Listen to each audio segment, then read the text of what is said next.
صلو علی الحبیب صلی اللہ تعالی علی محمد۔ یاد رہے مدنی چینل پر ٹیلی کاسٹ کیے جانے والے سلسلے مختلف مواقع کے مناظر اور آواز کی مکسنگ کے ساتھ پیش کیے جاتے ہیں۔ صلو علی الحبیب صلی اللہ تعالی علی محمد۔ نیت المؤمن خیر من عملہ، مسلمان کی نیت اس کے عمل سے بہتر ہے۔ اللہ عز و جل کی رضا پانے اور ثواب کمانے کی غرض سے سلسلہ دیکھنے سے پہلے اچھی اچھی نیتیں فرما لیجئے۔ اللہ کی رضا کی خاطر علم دین حاصل کروں گا، سیکھ کر دوسروں تک نیکی کی دعوت پہنچاؤں گا، خاص خاص باتیں لکھوں گا، اول تا آخر دیکھوں گا۔ صلو علی الحبیب صلی اللہ تعالی علی محمد۔ الحمدللہ رب العالمین والصلاة والسلام علی سید المرسلین، اما بعد فاعوذ باللہ من الشیطان الرجیم، بسم اللہ الرحمن الرحیم۔ الصلاة والسلام علیک یا رسول اللہ وعلی آلک واصحابک یا حبیب اللہ۔ الصلاة والسلام علیک یا نبی اللہ وعلی آلک واصحابک یا نور اللہ۔ سرکار مدینہ راحت قلب و سینہ صلی اللہ تعالی علیہ وآلہ وسلم نے ارشاد فرمایا، بے شک بروز قیامت دشوار گزار گھاٹیوں سے جلد نجات پانے والا شخص وہ ہوگا جس نے دنیا میں مجھ پر کثرت سے درود پڑھا ہوگا۔ صلو علی الحبیب صلی اللہ تعالی علی محمد صلی اللہ علیہ وسلم۔ فیضان قرآن کے آج کے اس سلسلے میں ہم سورہ انعام کی آیت نمبر 51 سے درس قرآن سنیں گے۔ اللہ عز و جل ارشاد فرماتا ہے، بسم اللہ الرحمن الرحیم، وَأَنذِرْ بِهِ الَّذِينَ يَخَافُونَ أَن يُحْشَرُوا إِلَىٰ رَبِّهِمْ لَيْسَ لَهُم مِّن دُونِهِ وَلِيٌّ وَلَا شَفِيعٌ لَعَلَّهُمْ يَتَّقُونَ۔ اور اس قرآن کے ذریعے ان لوگوں کو ڈراؤ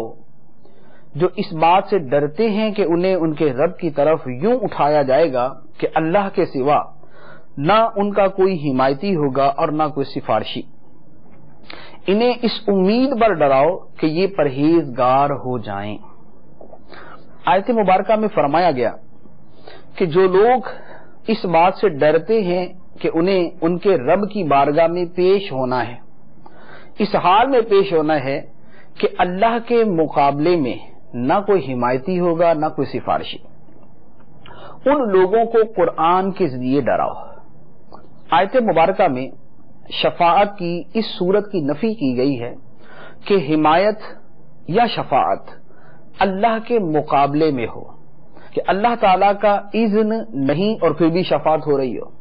اور جہاں اللہ کے اذن اور اجازت کے ساتھ شفاعت ہے تو یہ قرآن پاک کے اندر 20 جگہ پر اور احادیث مبارکہ میں کثرت کے ساتھ موجود ہے کہ اللہ تعالیٰ کے اذن اور اس کی اجازت کے ساتھ سفارش اور شفاعت ضرور ہوگی۔ ہاں اللہ کے مقابلے میں نہ حمایت ہو سکتی ہے، نہ شفاعت و سفارش ہو سکتی ہے۔ اس کے بعد فرمایا، وَلَا تَطْعُرُوا بِالَّذِينَ يَدْعُونَ رَبَّهُمْ بِالْغَدَاةِ وَالْعَشِيِّ يُرِيدُونَ وَجْهَهُ مَا عَلَيْكَ مِنْ حِسَابِهِمْ مِنْ شَيْءٍ وَمَا مِنْ حِسَابِكَ عَلَيْهِمْ مِنْ شَيْءٍ فَتَطْرُدَهُمْ فَتَكُونَ مِنَ الظَّالِمِينَ۔ اور ان لوگوں کو دور نہ کرو جو صبح و شام اپنے رب کو اس کی رضا چاہتے ہوئے پکارتے ہیں، آپ پر ان کے حساب سے کچھ نہیں اور ان پر تمہارے حساب سے کچھ نہیں، پھر آپ انہیں دور کریں تو یہ کام انصاف سے بعید ہے۔ اس آیت مبارکہ کے دو شان نزول بیان کیے گئے ہیں۔ ایک شان نزول یہ ہے کہ کفار کی ایک جماعت سرکار دو عالم نور مجسم صلی اللہ تعالی علیہ وآلہ وسلم کی خدمت میں آئی تو وہاں پر غریب صحابہ کرام بیٹھے ہوئے تھے جو ادنا درجے کے لباس پہنے ہوئے تھے۔ کفار کی جماعت نے کہا کہ ہم آپ کے پاس بیٹھنے، آپ کی خدمت میں حاضر ہونے اور آپ پر ایمان لانے کو تیار ہیں، لیکن پہلے آپ ان غریبوں کو اپنے آپ سے دور کریں۔ مراد یہ کہ ان کے پاس بیٹھتے ہوئے انہیں شرم آتی تھی۔ سرکار دو عالم صلی اللہ تعالی علیہ وآلہ وسلم نے اس مطالبے کو قبول نہ فرمایا اور اس پر یہ آیت مبارکہ نازل ہوئی کہ اے محبوب صلی اللہ علیہ وسلم، جو لوگ اپنے رب کو صبح و شام پکارتے ہیں اور جو اللہ کی رضا کی خاطر اپنے رب کی عبادت کرتے ہیں اور اس کی رضا کے طلبگار ہیں، ان صحابہ کرام کو اپنے آپ سے دور نہ کریں۔ اگرچہ یہ غریب ہیں، اگرچہ غربت کی وجہ سے ان کے کپڑے اور ان کے حالات ایسے ہیں، لیکن چونکہ اللہ کی رضا میں سچے ہیں لہذا ان کو اپنی بارگاہ سے دور نہ فرمائیے۔ اور دوسرا معنی یہ بیان کیا کہ کفار نے صحابہ کرام، غریب صحابہ کرام کا مذاق اڑاتے ہوئے نبی کریم صلی اللہ علیہ وآلہ وسلم سے یہ کہا تھا کہ یہ تو غریب لوگ ہیں، آپ کے پاس کھانے پینے کو کچھ مل جاتا ہے تو آ کے بیٹھ جاتے ہیں، ورنہ ان کے دل میں کوئی ایمان نہیں۔ تو ان کفار کے صحابہ کرام پر اس اعتراض کے رد میں اللہ عز و جل نے آیت مبارکہ نازل فرمائی اور ارشاد فرمایا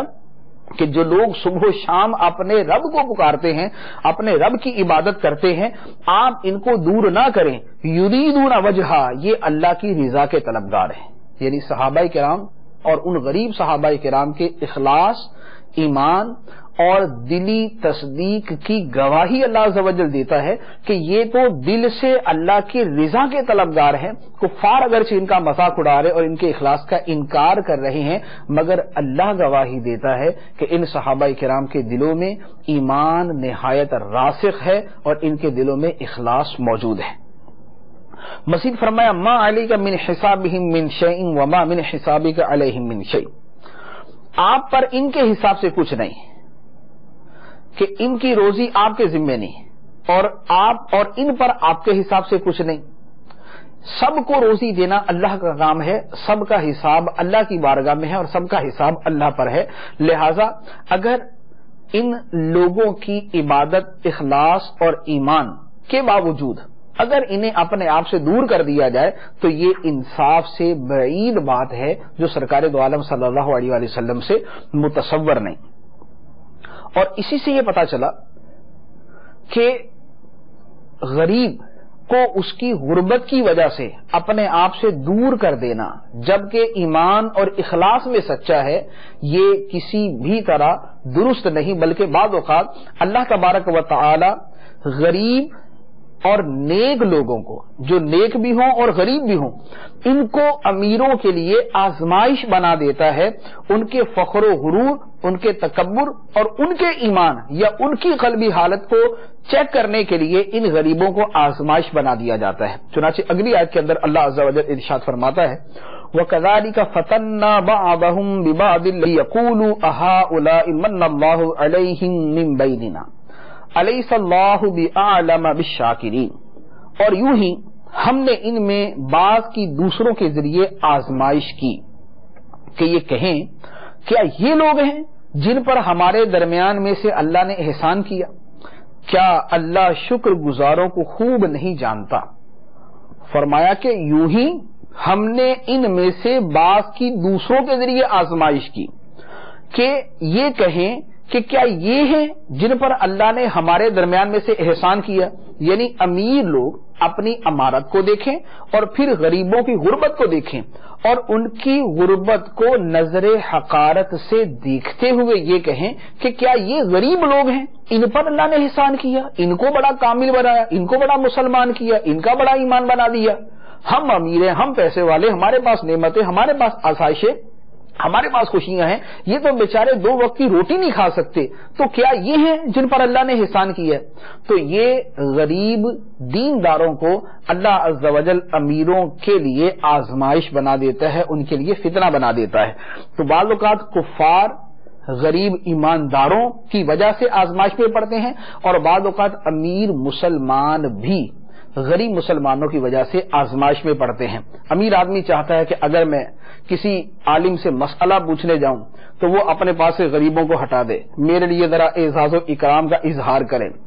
مجھے اچھی جگہ پر بٹھائے، علیحدہ طور پہ مجھے وقت دے، میری بات دوسروں سے زیادہ توجہ کے ساتھ سنے، مجھے تھوڑی سی ترجیح دی جائے، مجھے چائے پانی پیش کیا جائے۔ تو یہ جو امیر کی خواہشات اور یہ جو اس کی آرزویں ہیں کہ غریب کو دور کر دیا جائے اور اس سے بڑھ کر مجھے توجہ دی جائے اور مجھے ترجیح دی جائے، یہ وہی چیز ہے کہ اللہ عز و جل نے یہ چیز اس کے لیے آزمائش بنا دی ہے۔ تو ہر آدمی اپنے دل کی حالت اور اپنے عمل کو دیکھ کر اپنے بارے میں فیصلہ کر رہے کہ کیا ایسا تو نہیں کہ غریب یا غربت میرے لیے آزمائش کا ذریعہ بنی ہوئی ہے۔ اس کے بعد اللہ عز و جل پھر ایمان والوں کے بارے میں ارشاد فرماتا ہے وَإِذَا جَاءَكَ الَّذِينَ يُؤْمِنُونَ بِآيَاتِنَا فَقُلْ سَلَامٌ عَلَيْكُمْ كَتَبَ رَبُّكُمْ عَلَى نَفْسِهِ الرَّحْمَةَ أَنَّهُ مَنْ عَمِلَ مِنْكُمْ سُوءًا بِجَهَالَةٍ ثُمَّ تَابَ مِنْ بَعْدِهِ وَأَصْلَحَ فَأَنَّهُ غَفُورٌ رَحِيمٌ۔ اور جب آپ کی بارگاہ میں وہ لوگ حاضر ہوں جو ہماری آیتوں پر ایمان لاتے ہیں تو ان سے فرماؤ تم پر سلام، تمہارے رب نے اپنے ذمہ کرم پر رحمت لازم کر لی ہے کہ تم میں سے جو کوئی نادانی سے کوئی برائی کر لے پھر اس کے بعد توبہ کرے اور اپنی اصلاح کر لے تو بے شک اللہ بخشنے والا مہربان ہے۔ یہ اللہ تعالیٰ کی رحمت کا بیان ہے۔ پہلے تو فرمایا کہ جب آپ کی بارگاہ میں ایمان والے آئیں تو آپ ان کو سلام کریں، آپ ان سے کہیں کہ تم پر سلامتی ہو، تم پر اللہ کی سلامتی نازل ہو۔ دوسری بات ارشاد فرمائی کہ اللہ تعالیٰ نے اپنے ذمہ کرم پر رحمت کو لازم کر لیا۔ رحمت کیا؟ یہاں اس کی خود آیت کے اندر وضاحت فرما دی گئی کہ تم میں جو شخص نادانی کے اندر کوئی برائی کرتا ہے، کوئی گناہ کرتا ہے، کوئی خطا کرتا ہے، ثم تاب من بعدہ، پھر وہ اس کے بعد توبہ کر لیتا ہے، واصلح، اور اپنی اصلاح کر دیتا ہے، تو اللہ عز و جل اسے بخشنے والا اور اس پر مہربانی فرمانے والا ہے۔ پھر اسی پورے بیان کو مزید ارشاد فرمایا وَكَذَلِكَ نُفَصِّلُ الْآيَاتِ وَلِتَسْتَبِينَ سَبِيلُ الْمُجْرِمِينَ، اور اسی طرح ہم آیتوں کو مفصل بیان فرماتے ہیں اور اس لیے کہ مجرموں کا راستہ واضح ہو جائے۔ مجرم اپنے جرم پہ اڑے رہتے ہیں اور ایمان والوں سے اگر کوئی جرم سرزد ہو جائے تو فوری طور پہ توبہ کرتے ہیں اور اللہ کی بارگاہ میں رجوع کرتے ہیں۔ اس کے بعد فرمایا قل انی نہیت ان اعبد الذین تدعون من دون اللہ قل لا اتبع اہواءکم قد ضللت اذا وما انا من المہتدین، تم فرماؤ مجھے منع کیا گیا ہے کہ میں اس کی عبادت کروں جن کی تم اللہ کے سوا عبادت کرتے ہو۔ تم فرماؤ میں تمہاری خواہشوں پر نہیں چلتا، اگر یوں ہوتا تو میں بھٹک جاتا اور ہدایت یافتہ لوگوں میں سے نہ ہوتا۔ قل انی علی بینۃ من ربی وکذبتم بہ ما عندی ما تستعجلون بہ ان الحکم الا للہ یقص الحق وہو خیر الفاصلین۔ تم فرماؤ میں تو اپنے رب کی طرف سے روشن دلیل پر ہوں اور تم اسے جھٹلاتے ہو، جس عذاب کے آنے کی تم جلدی مچا رہے ہو وہ میرے پاس نہیں، حکم صرف اللہ ہی کا ہے، وہ حق بیان فرماتا ہے اور وہ سب سے بہتر فیصلہ کرنے والا ہے۔ قل لو ان عندي ما تستعجلون به لقضي الامر بینی وبینکم واللہ اعلم بالظالمین۔ تم فرماؤ اگر وہ عذاب میرے پاس ہوتا جس کی تم جلدی مچا رہے ہو تو میرے اور تمہارے درمیان معاملہ ختم ہو چکا ہوتا اور اللہ ظالموں کو خوب جانتا ہے۔ دو آیتوں کے اندر ارشاد فرمایا گیا کفار نبی کریم صلی اللہ علیہ وسلم سے مطالبے کرتے کہ بھئی جس عذاب کی بار بار آپ ہمیں ڈراتے ہی رہتے ہیں وہ لے ہی آئیں، وہ عذاب ہم پہ اتار دیں، ہمیں ختم کر دیں۔ تو سرکار دو عالم صلی اللہ علیہ وآلہ وسلم کو ارشاد فرمایا گیا کہ اے حبیب آپ ان سے فرما دیں کہ میں اپنے رب کی طرف سے ایک دلیل پر ہوں اور تم اس دلیل کو جھٹلاتے ہو، میں قرآن کے ساتھ ہوں تم قرآن کو جھٹلاتے ہو، اور جس عذاب کی تم جلدی مچا رہے ہو کہ ہمارے اوپر جلد وہ عذاب لے آؤ، تو اے حبیب تم فرما دو وہ عذاب میرے پاس تو نہیں، عذاب دینا تو اللہ کا کام ہے، عذاب بھیجنا تو اللہ کا کام ہے، تو حکم اللہ کا ہے، وہ جب چاہے گا وہ عذاب تم پہ نازل فرما دے گا۔ اور یاد رکھو کہ اگر عذاب میرے ہاتھ میں ہوتا، اگر تمہیں عذاب میں نے لینا ہوتا تو پھر تمہاری اتنی تکذیب کے بعد تو میں تم پر وہ عذاب ڈال دیتا اور تمہیں تباہ و برباد کر دیتا، میرا اور تمہارا فیصلہ ہو چکا ہوتا، لیکن اللہ عز و جل حلیم و کریم ہے، وہ تمہیں مہلت دیتا ہے اور اس نے عذاب کا ایک وقت مقرر کیا ہوا ہے۔ تو یہاں پر اس بات کی نفی کی گئی ہے کہ نبی کریم صلی اللہ تعالی علیہ وآلہ وسلم عذاب کے مالک نہیں ہیں کہ آپ جس پر چاہیں عذاب نازل فرما دیں. ہاں سرکار دعا فرمائیں اور وہ کام ہو جائے تو یہ بالکل واضح بات ہے. نوح علیہ الصلوۃ والسلام نے اپنی قوم کے خلاف دعا کی تو ان کی قوم پر جو ہے طوفان آ گیا، وہ تباہ ہو گئی. موسیٰ علیہ الصلوۃ والسلام نے فرعون کے خلاف دعا کی تو فرعون دریائے نیل کے اندر غرق ہو گیا. تو یوں دعا کر کے تباہ کر دینا، اگر نبی کریم صلی اللہ علیہ وآلہ وسلم یوں دعا فرما دیتے تو دوسرے نبیوں سے زیادہ آپ کی دعا اللہ کی بارگاہ میں قبول ہوتی. ہاں عذاب کی ملکیت کی یہاں پر نفی کی گئی ہے. تو ہمارا جو عقیدہ ہے وہ یہی ہے کہ اللہ کے نبیوں، اللہ کے ولیوں، اللہ کے پیاروں کے پاس جو کچھ ہوتا ہے وہ ان کا ذاتی نہیں بلکہ اللہ کی عطا اور اللہ کے دینے سے ہوتا ہے. اس کے بعد ارشاد فرمایا وَعِندَهُ مَفَاتِحُ الْغَيْبِ لَا يَعْلَمُهَا إِلَّا هُوَ وَيَعْلَمُ مَا فِي الْبَرِّ وَالْبَحْرِ وَمَا تَسْقُطُ مِنْ وَرَقَةٍ إِلَّا يَعْلَمُهَا وَلَا حَبَّةٍ فِي ظُلُمَاتِ الْأَرْضِ وَلَا رَطْبٍ وَلَا يَابِسٍ إِلَّا فِي كِتَابٍ مُبِينٍ. اور غیب کی کنجیاں اسی کے پاس ہیں، ان کو صرف وہی جانتا ہے، اور جو کچھ خشکی اور تری میں ہے وہ سب جانتا ہے، اور کوئی پتا نہیں گرتا اور نہ ہی زمین کی تاریکیوں میں کوئی دانہ ہے مگر اللہ ان سب کو جانتا ہے. اور کوئی تر چیز نہیں اور نہ ہی خشک چیز مگر وہ ایک روشن کتاب میں ہے. تفسیر ساوی کے اندر ہے کہ اس آیت مبارکہ میں فرمایا گیا کہ غیب کی کنجیاں اللہ ہی کے پاس، لیکن اس کا یہ مطلب نہیں ہے کہ اللہ تعالیٰ کسی کو غیب دیتا نہیں. حقیقی طور پہ غیب کا مالک، غیب کا علم جو ہے وہ اللہ ہی کے پاس ہے، لیکن اللہ تبارک و تعالی اپنے نبیوں اور اپنے ولیوں پر وہ غیب ظاہر فرماتا ہے. چنانچہ قرآن پاک کے اندر ارشاد فرمایا عالم الغیب فلا یظہر علی غیبہ احدا الا من ارتضی بالرسول. غیب کا جاننے والا تو اپنے غیب پر کسی کو مسلط نہیں کرتا سوائے اپنے پسندیدہ رسولوں کو. تو اپنے پسندیدہ رسولوں کو اللہ تعالیٰ غیب پر مسلط فرماتا ہے، غیب کا علم عطا فرماتا ہے. اس کے بعد ارشاد فرمایا وَهُوَ الَّذِي يَتَوَفَّاكُم بِاللَّيْلِ وَيَعْلَمُ مَا جَرَحْتُم بِالنَّهَارِ ثُمَّ يَبْعَثُكُم فِيهِ لِيُقْضَىٰ أَجَلٌ مُّسَمًّى ثُمَّ إِلَيْهِ مَرْجِعُكُمْ ثُمَّ يُنَبِّئُكُم بِمَا كُنتُمْ تَعْمَلُونَ. اور وہی ہے جو رات کو تمہاری روحیں قبض کر لیتا ہے اور جو کچھ تم دن میں کماتے ہو اسے جانتا ہے، پھر تمہیں دن کے وقت اٹھاتا ہے تاکہ مقررہ مدت پوری ہو جائے، پھر اسی کی طرف تمہارا لوٹنا ہے، پھر وہ بتا دے گا جو کچھ تم کرتے تھے. اس آیت مبارکہ میں ایک تو اللہ تعالیٰ کے علم کا اظہار ہے کہ اللہ تعالیٰ جانتا ہے جو تم دن میں کرتے ہو، جو تم رات میں کرتے ہو. اس سے پچھلی آیت کے اندر بھی فرمایا کہ آسمان و زمین میں، خشکی و تری میں کوئی ذرہ، کوئی دانہ، کوئی قطرہ، کوئی چیز ایسی نہیں جو اللہ کے علم سے خارج ہو. اللہ تعالیٰ ہر شے کو جانتا ہے. اس آیت مبارکہ میں اللہ تعالیٰ نے لوگوں کے مرنے کے بعد ان کے دوبارہ اٹھائے جانے کی ایک دلیل بیان فرمائی.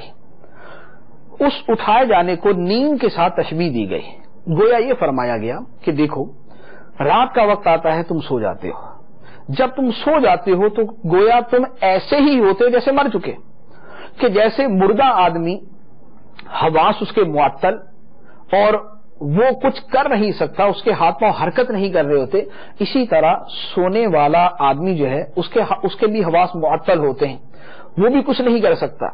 حالانکہ وہ زندہ ہے، حالانکہ وہ جو ہے وہ ساری چیزیں اس میں موجود ہیں، لیکن اللہ تبارک و تعالی حواس کو معطل کر دیتا ہے. پھر جب اللہ تعالیٰ اس بندے کو اٹھانا چاہتا ہے اس کے حواس دوبارہ لوٹا دیتا ہے، اس کے حواس اس میں لوٹ آتے ہیں. وہ بندہ کہ جو مثل مردہ ہو چکا تھا وہ دوبارہ کھڑا ہو جاتا ہے، وہ دوبارہ سارے کام کرنا شروع کر دیتا ہے. تو جب نیند کے بعد جو موت کی ایک صورت ہے یا موت سے مماثلت رکھتی ہے، مشابہت رکھتی ہے، جب نیند کے بعد اللہ تبارک و تعالی تمہیں دوبارہ حواس عطا کر کے گویا ایک قسم کی زندگی دے دیتا ہے، تو مرنے کے بعد بھی وہ تمہیں اسی طرح زندگی دے کر دوبارہ زندہ کر دے گا. تو جس طرح اس کے لیے نیند کے بعد تمہیں بیدار کرنا مشکل نہیں، اسی طرح موت دینے کے بعد اسے تمہیں زندہ کرنا اس کے لیے کوئی مشکل نہیں. اس کے بعد ارشاد فرمایا وَهُوَ الْقَاهِرُ فَوْقَ عِبَادِهِ وَيُرْسِلُ عَلَيْكُمْ حَفَظًا. حتی اذا جاء احدکم الموت توفتہ رسلنا وہم لا یفرطون، اور وہی اپنے بندوں پر غالب ہے اور وہ تم پر نگہبان بھیجتا ہے، یہاں تک کہ جب تم میں سے کسی کو موت آتی ہے تو ہمارے فرشتے اس کی روح قبض کرتے ہیں اور وہ کوئی کوتاہی نہیں کرتے۔ اس آیت مبارکہ میں دو چیزیں اور دو قسم کے فرشتوں کا بیان۔ ایک تو فرمایا ہے کہ اللہ تعالیٰ تم پر نگہبان بھیجتا ہے۔ نگہبان فرشتے کون سے ہیں؟ کرامن کاتبین،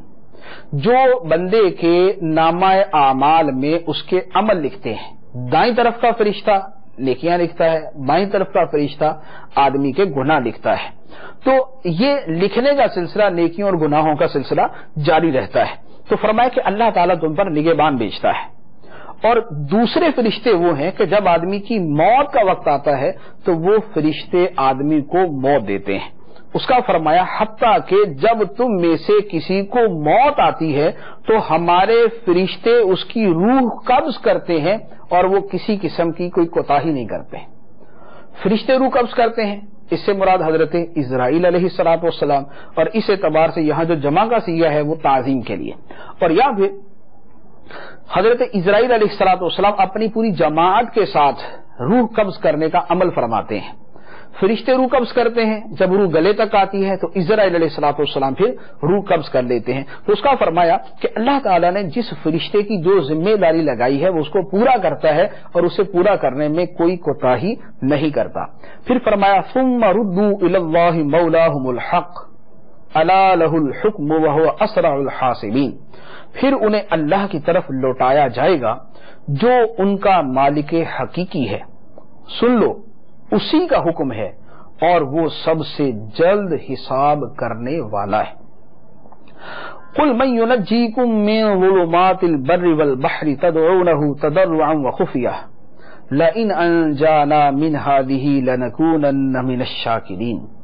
تم فرماؤ وہ کون ہے جو تمہیں خشکی اور سمندر کی ہولناکیوں اور شدتوں سے نجات دیتا ہے، تم اسے اعلانیہ گڑ گڑا کر اور پوشیدہ طور پر پکارتے ہو، اور تم کہتے ہو کہ اگر وہ ہمیں اس سے نجات دے دے تو ہم ضرور شکر گزاروں میں سے ہو جائیں گے۔ یہاں پر مشرکین کے احوال بیان کرتے ہوئے ارشاد فرمایا کہ اے حبیب صلی اللہ علیہ وسلم، آپ ان لوگوں سے فرمائیں کہ خشکی اور سمندر کی تاریکیوں میں تمہیں شدتوں سے نجات دینے والا کون ہے؟ تمہیں پریشانیوں سے نجات دینے والا کون ہے جسے تم اعلانیہ بھی پکارتے ہو اور جس کے سامنے تم پوشیدہ طور پہ بھی گر گڑاتے ہو، اور جب تم پریشانی میں مبتلا ہوتے ہو تو تم یہ کہتے ہو لئن انجانا من هذه لنكونن من الشاکرین، اگر اللہ نے ہمیں اس مرتبہ ان مصیبتوں سے بچا لیا تو ہم اللہ کے شکر گزار بندوں میں سے ہو جائیں۔ تو مصیبتوں کے اندر تو تم یہ دعوے کرتے ہو، لیکن جب وہ مصیبت دور ہو جاتی ہے تو کیا ہوتا ہے؟ فرمایا قل اللہ ینجیکم منها ومن کل کرب ثم انتم تشرکون، اے حبیب تم فرماؤ اللہ تمہیں ان ہولناکیوں سے اور ہر بے چینی سے نجات دیتا ہے، پھر بھی تم شرک کرتے ہو۔ تمہیں مشکلات سے، مصیبتوں سے، تنگیوں سے، تکلیفوں سے، دکھوں سے اللہ نجات دیتا ہے، لیکن اس کے باوجود تم اللہ کے ساتھ شریک ٹھہراتے ہو۔ تکلیف کے اندر تو سب کو بھول کر صرف اللہ کو یاد کرتے ہو، اور جب تکلیف ختم ہو جاتی ہے تو پھر اللہ کے ساتھ دوسروں کو شریک کرنا شروع کر دیتے ہو۔ فرمایا قل هو القادر على ان يبعث عليكم عذابا من فوقكم او من تحت ارجلكم او يلبسكم شيعا ويذيق بعضكم بأس بعض انظر كيف نصرف الآيات لعلهم يفقهون، تم فرماؤ وہی اس پر قادر ہے کہ تم پر تمہارے اوپر سے یا تمہارے قدموں کے نیچے سے عذاب بھیجے، یا مختلف گروہ بنا کر آپس میں لڑا دے اور تمہارے ایک کو دوسرے کی لڑائی کا مزہ چکھا دے۔ دیکھو ہم کس طرح بار بار آیتیں بیان کرتے ہیں تاکہ وہ لوگ سمجھ جائیں۔ مفسرین کا اس آیت مبارکہ کے بارے میں اختلاف ہے کہ اس آیت میں کون مراد ہے جن سے یہاں پر یہ کہا گیا کہ تم پر عذاب بھیج دے، اوپر سے نیچے سے زمین میں دسا دے، آپس میں لڑوا دے، تو یہاں پر کون لوگ مراد ہیں؟ بعض نے کہا اس سے کفار مراد ہے کہ کفار سے فرمایا گیا کہ اگر اللہ چاہے تو تمہیں اس طریقے سے عذاب میں مبتلا کر دے، لہذا تم توبہ کر لو۔ اور بعض مفسرین نے فرمایا کہ اس سے مراد عام مسلمان ہے، اور مسلمانوں کو جھنجھوڑا گیا ہے کہ اللہ کی قدرتوں میں غور کر کے اپنی غفلتوں سے باز آ جاؤ۔ چنانچہ بخاری شریف کی حدیث ہے، جب آیت کا یہ حصہ نازل ہوا، وہ قادر ہے تم پر عذاب بھیجے تمہارے اوپر سے، تو سرکار دو عالم صلی اللہ علیہ وسلم نے فرمایا کہ اے اللہ میں تیری پناہ مانگتا ہوں۔ جب یہ حصہ نازل ہوا یا تمہارے پاؤں کے نیچے سے، تو سرکار نے عرض کیا اے اللہ میں تیری ہی پناہ مانگتا ہوں۔ اور جب یہ حصہ نازل ہوا کہ یا تمہیں لڑوا دے مختلف گروہ کر کے اور ایک کو دوسرے کی سختی چکھائے، تو سرکار دو عالم صلی اللہ علیہ وسلم نے ارشاد فرمایا یہ آسان ہے۔ تو اس حدیث مبارک کی روشنی میں یہ آیت مبارکہ مسلمانوں کے بارے میں، اور اگر یہ آیت کفار کے بارے میں ہے تو اس کے اعتبار سے تفسیر بیضاوی کی وضاحت کے ساتھ آیت کا مفہوم یوں بنتا ہے کہ اے حبیب تم فرماؤ وہی اللہ اس پر قادر ہے کہ تم پر تمہارے اوپر سے عذاب نازل فرمائے، جیسے قوم نوح، قوم لوط اور اصحاب فیل یعنی ابرہا کے لشکر کے ساتھ کیا گیا، یا تمہارے قدموں کے نیچے سے عذاب بھیجے جیسے فرعون کو غرق کیا گیا یا قارون کو زمین میں دھنسا دیا گیا۔ اس کے بعد ارشاد فرمایا وَكَذَّبَ بِهِ قَوْمُكَ وَهُوَ الْحَقُّ قُل لَّسْتُ عَلَيْكُمْ بِوَكِيلٍ، اور تمہاری قوم نے اس کو جھٹلایا حالانکہ یہی حق ہے، تم فرماؤ میں تم پر نگہبان نہیں ہوں۔ فرمایا کہ تمہاری قوم نے اس کو جھٹلایا، اس کو قرآن مجید کو یا نزول عذاب کو، عذاب کے اترنے کو جھٹلایا، حالانکہ یہ حق ہے، قرآن حق ہے اور اللہ کے عذاب کا نازل ہونا حق ہے۔ لِكُلِّ نَبَإٍ مُسْتَقَرٌّ وَسَوْفَ تَعْلَمُونَ، ہر خبر کے لیے ایک وقت مقرر ہے اور ان قریب تم جان جاؤ گے۔ فرمایا کہ ہر خبر کے لیے ایک وقت مقرر ہے، یعنی اللہ تعالیٰ نے جو خبریں دیں ان کے لیے وقت معین ہے، ان کا وقوع ٹھیک اس کے وقت پر ہوگا۔ اس کے بعد فرمایا وَإِذَا رَأَيْتَ الَّذِينَ يَخُوضُونَ فِي آيَاتِنَا فَأَعْرِضْ عَنْهُمْ حَتَّى يَخُوضُوا فِي حَدِيثٍ غَيْرِهِ وَإِمَّا يُنْسِيَنَّكَ الشَّيْطَانُ فَلَا تَقْعُدْ بَعْدَ الذِّكْرَىٰ مَعَ الْقَوْمِ الظَّالِمِينَ، اور اے سننے والے جب تو انہیں دیکھے جو ہماری آیتوں میں بیہودہ گفتگو کرتے ہیں تو ان سے منہ پھیر لے جب تک وہ کسی اور بات میں مشغول نہ ہو جائیں، اور اگر شیطان تمہیں بھلا دے تو یاد آنے کے بعد ظالموں کے پاس نہ بیٹھ۔ اس آیت مبارکہ میں کافروں، بد مذہبوں، گمراہوں، فاسقوں، برے لوگوں کی صحبت میں بیٹھنے سے منع کیا گیا کہ جب وہ اپنے فسق و فجور یا اپنی گمراہی و بد مذہبیت یا اپنے کفر اور بے دینی کے اندر مبتلا ہیں تو ان کے پاس بیٹھنے سے احتراز کرو، حتیٰ کہ اگر بھول کر ان کے پاس بیٹھ جاؤ وَإِمَّا يُنْسِيَنَّكَ الشَّيْطَانُ، اگر بھول کر بیٹھ جاؤ فَلَا تَقْعُدْ بَعْدَ الذِّكْرَىٰ مَعَ الْقَوْمِ الظَّالِمِينَ، تو یاد آنے کے بعد ظالموں کے پاس نہ بیٹھو، ان کے پاس سے اٹھ جاؤ۔ بد مذہبوں، گمراہوں اور کافروں کی صحبت اختیار کرنا، ان کے پاس بیٹھنا، ان سے دوستیاں لگانا، ان سے تعلقات قائم کرنا، ان چیزوں سے شریعت نے منع فرمایا۔ سرکار دو عالم صلی اللہ تعالی علیہ وآلہ وسلم نے ایک بڑا پیارا ارشاد اس کے بارے میں عطا فرمایا، فرمایا کہ آخری زمانہ میں جھوٹے دجال ہوں گے جو تمہارے پاس وہ احادیث لائیں گے جو نہ تم نے سنی نہ تمہارے باپ دادا نے۔ ایسے لوگوں کو اپنے سے دور رکھو اور اپنے آپ کو ان سے دور رکھو، کہیں وہ تمہیں گمراہ نہ کر دیں، کہیں وہ تمہیں فتنے میں نہ ڈال دیں۔ مسلم شریف کی حدیث مبارک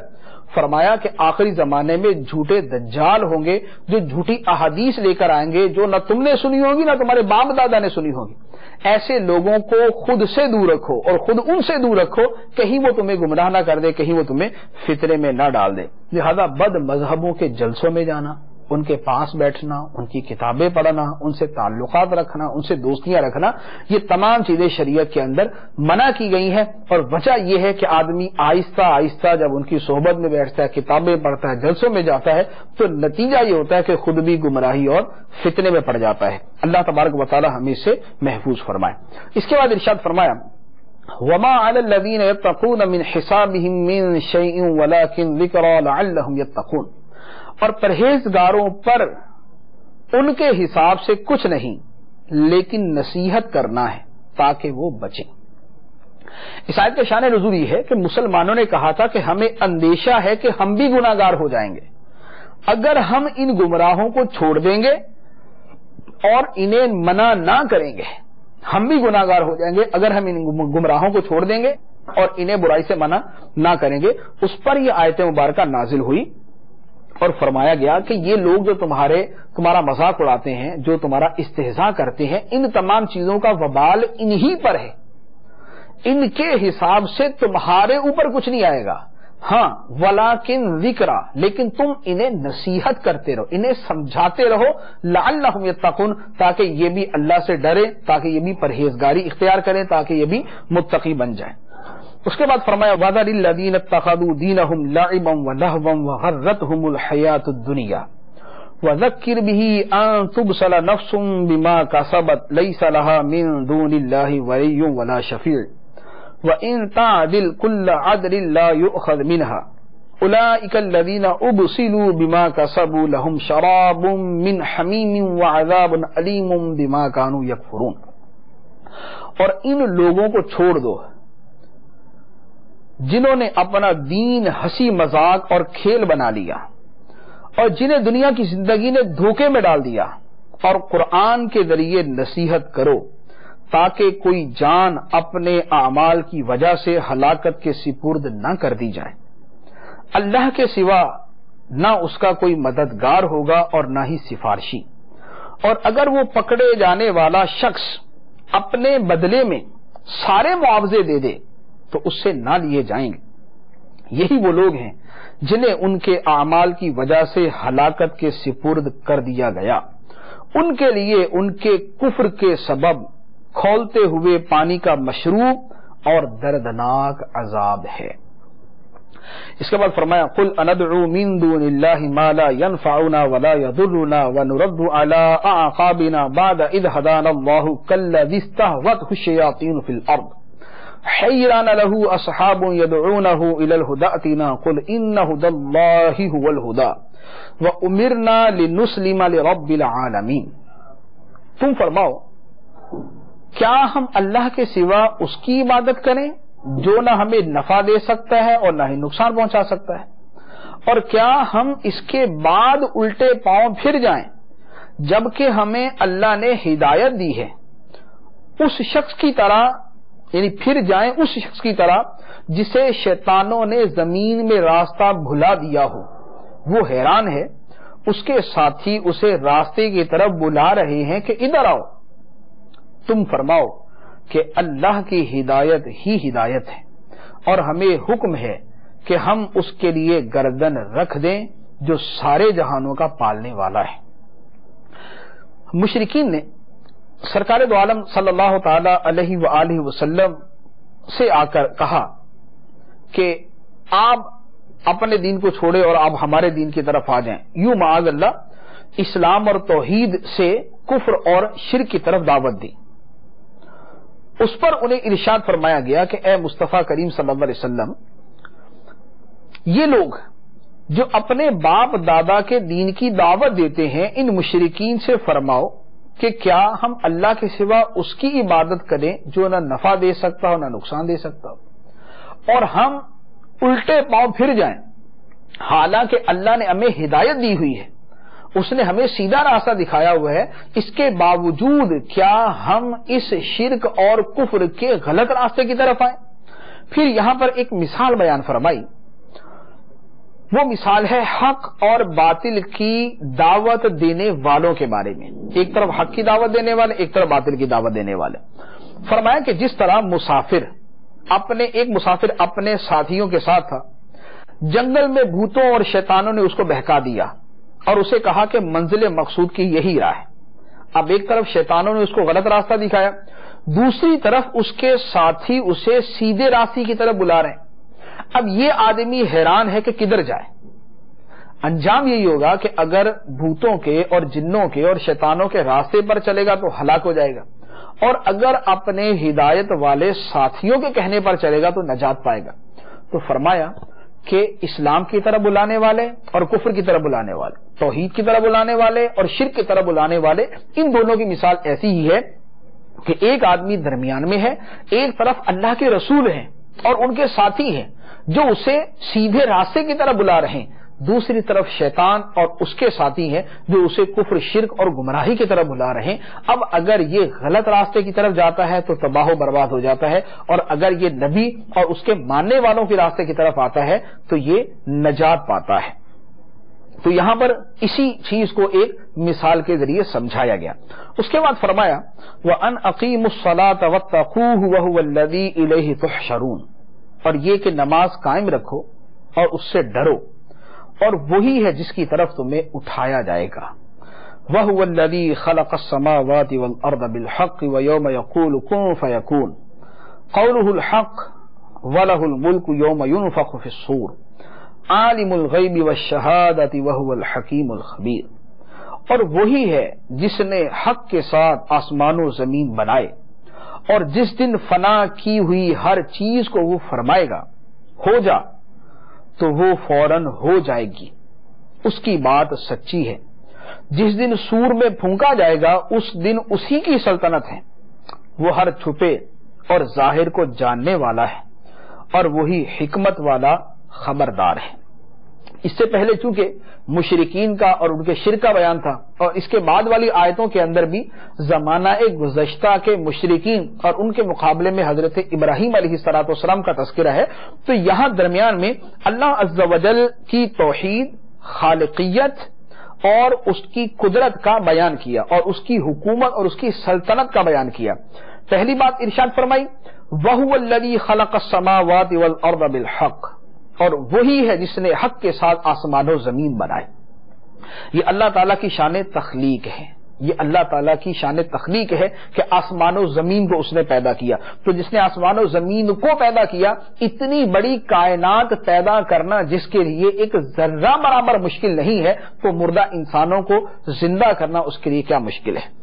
ایک دوسری بات یہ کہ عبادت کے لائق وہ ہے جس نے آسمان و زمین کو پیدا کیا، اور وہ مشرک جن کا اوپر بیان کیا گیا کہ ما لا ينفعنا ولا يضرنا،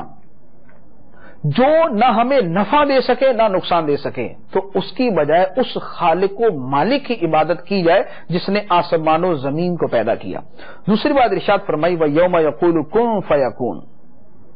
یہ اس کی شان تخلیق اور اس کی قدرت کا بیان ہے کہ قیامت کے دن وہ ہر فنا ہونے والی چیز سے فرمائے گا کن ہو جا، فیکون تو وہ شے ہو جائے گی۔ یہ اس اللہ کی عظمت اور اس اللہ کی قدرت ہے کہ جس کے ایک کن فرمانے سے کائنات دوبارہ وجود میں آ جائے گی، جس کے کن فرمانے سے معاملات طے ہوتے ہیں، جس کے کن فرمانے سے امور سر انجام پاتے ہیں۔ قولہ الحق، اسی کی بات سچی ہے۔ وَلَهُ الْمُلْكُ يَوْمَ يُنفَخُ فِي الصُّورِ، یہ اللہ تعالیٰ کی قیامت کے دن کی عظمت کا بیان کہ جس دن سور میں پھونکا جائے گا اس دن اسی اللہ کی سلطنت ہوگی۔ سلطنت حقیقی تو ہمیشہ اللہ عز و جل کی ہے، لیکن چونکہ قیامت کے دن بطور خاص اللہ کی سلطنت اور ملک کا ظہور ہوگا، اس لیے بطور خاص اس کو بیان فرمایا۔ پھر فرمایا عالم الغیب والشہادہ، وہ ہر غیب اور ظاہر کو جاننے والا ہے، یہ اس کے علم کی وسعت ہے۔ وَهُوَ الْحَكِيمُ الْخَبِيرُ، اور وہ حکمت والا ہے، خبردار ہے۔ گویا اللہ تعالیٰ کی شان خالقیت، اللہ تعالیٰ کی قدرت، اللہ کی سلطنت اور حکومت اور عظمت، اللہ تعالیٰ کا علم، اس کی حکمت، ان تمام چیزوں کو اس آیت مبارکہ میں سمو دیا گیا اور اللہ تعالیٰ کی توحید اور عظمت کا بیان کیا گیا۔ اور اس کے مقابلے میں مشرکین کے بتوں کی پسپائی، ان کے عجز اور ان کی کچھ نہ کرنے کی طاقت کا بیان فرما کے اللہ تعالیٰ کی عظمت کو بیان کیا۔ اللہ تبارک و تعالی ہمیں اپنی محبت عطا فرمائے، ہمارے دلوں میں اپنی عظمت پیدا فرمائے اور ہمیں اپنے نیک بندوں میں شامل فرمائے۔ آمین بجاہ النبی الامین صلی اللہ تعالی علیہ وسلم۔ صلو علی الحبیب صلی اللہ تعالی علی محمد۔ آپ نے جو ابھی سلسلہ ملاحظہ فرمایا اس کے بارے میں اپنے تاثرات اور مدنی مشورے 030126127176 پر SMS یا feedback@madanichannel.tv پر میل کر سکتے ہیں۔